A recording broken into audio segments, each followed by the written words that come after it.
כשהתחילה המתקפה, הילדים עוד ישנו. אני נכנסתי לממ"ד להיות איתם ונעלתי את הממ"ד. רותם מקיבוץ כפר עזה, אם חד-הורית לירדן בן 6 ויובל בת 4. הסברתי שיש סכנה בחוץ ויש אנשים רעים, ואז אני שומעת את הדלת של הבית שלי נפרצת, ואני שומעת דיבורים בערבית בתוך הבית שלי.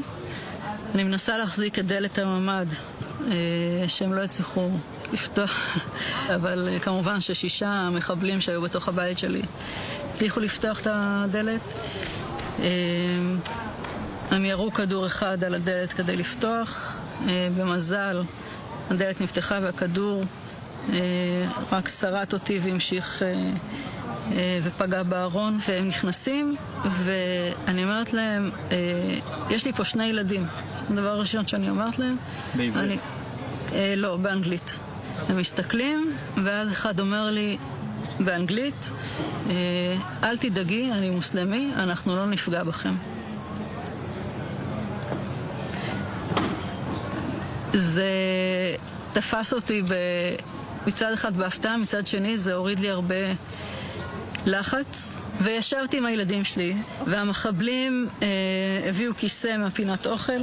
היה מחבל חמוש כל הזמן איתנו בממ"ד, והשאר מסתובבים בבית. אחד מהם רואה על השיש בננות, אומר לי, אפשר לאכול אחת? אמרתי לו, כן, אתה יכול לאכול אחת. מה הילדים אומרים? הגדול קצת יותר נלחץ, הקטנה לא ממש הזיז לה, הייתה עסוקה בטאבלט שלה. מה שכן הפחיד אותם קצת זה הנשק. היה איזה קונסיליום שלהם ליד הממ"ד די בהתחלה, הם דיברו בערבית, ובן שלי שואל אותי, הם עכשיו חושבים איך להתנצל? אמרתי לו שכנראה שלא. הם היו אצלי בערך 2 שעתיים. בסוף השעתיים האלה אחד מהם סוגר לסדד את הממ"ד והם יוצאים. זהו.